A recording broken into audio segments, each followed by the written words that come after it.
pata muy importante el método. El método, eso era muy importante. Ahora, todo esto trae consecuencias.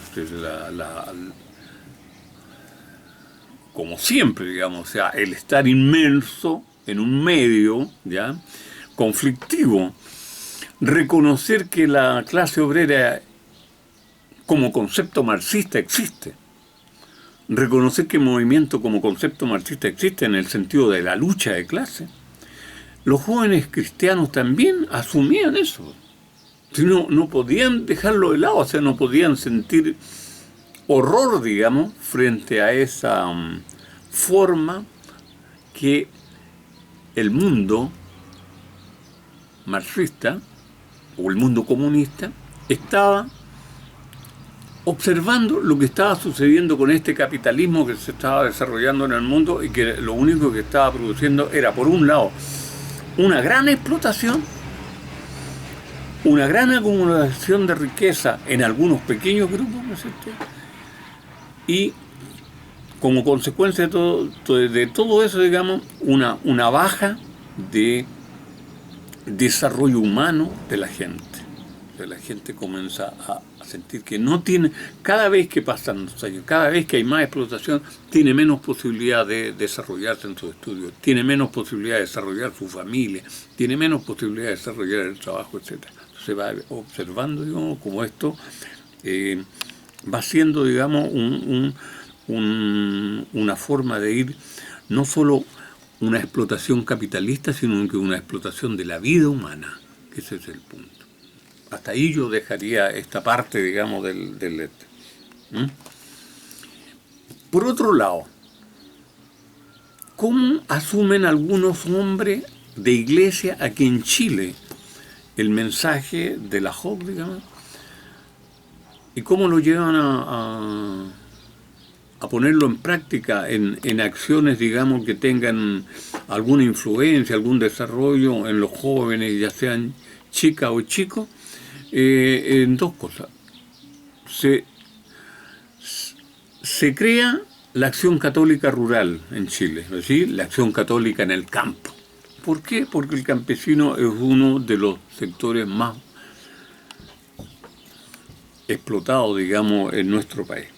Y la acción católica rural, que en ese momento se hace cargo Rafael Larraín, busca una forma de poder buscarle camino a estos jóvenes para capacitarlos, para que, estando capacitados, ya sea culturalmente y profesionalmente, puedan desarrollar mejor sus funciones y a su vez, digamos, ellos pueden ahondar más también en este mensaje que les plantea la Iglesia, ¿no es cierto?, que es mostrar el rostro de Cristo, digamos, en el medio del campo, entre los chiquillos y las chiquillas del sector agrícola. Entonces, ellos crean el Instituto de Educación Rural, el IER, que eso aparece en los escritos de la JOC Internacional. El IER, el Instituto de Educación Rural, ¿no es cierto?, es la respuesta, podríamos decir, de la iglesia chilena, entre comillas, pero es la respuesta de estos obispos que se han dedicado a trabajar en la asesoría, digamos, de los jóvenes. La respuesta para el mundo campesino. Eso duró muchos años. Todavía en algunas partes en Chile existen centrales del IER.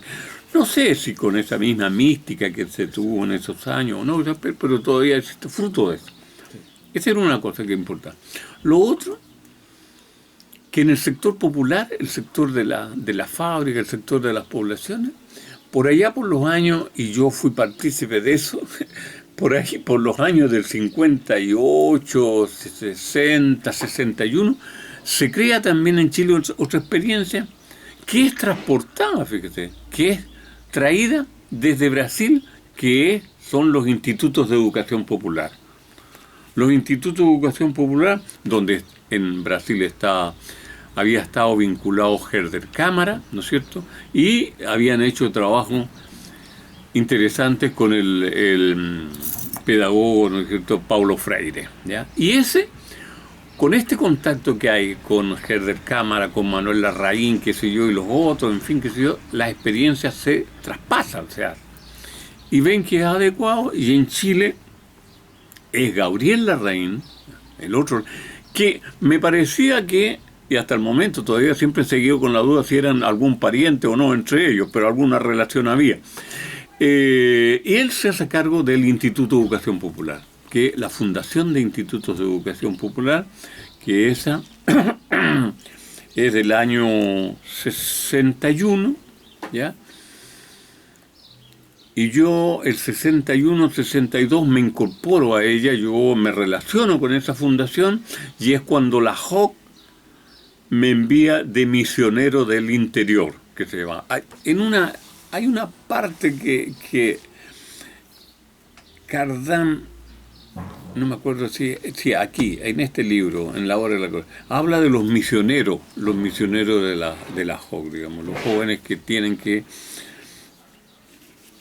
dejar un poco de lado, digamos, se hablaba un poco de las ventajas que tenía de vivir uno en familia, porque eso en el fondo. No teníamos más confort que eso, vivir en familia, porque yo vivía en Santiago, igual trabajaba en una fábrica, yo trabajaba en una fábrica de tejido, era tejedor, en el barrio de Pedro Valdivia, en Santiago.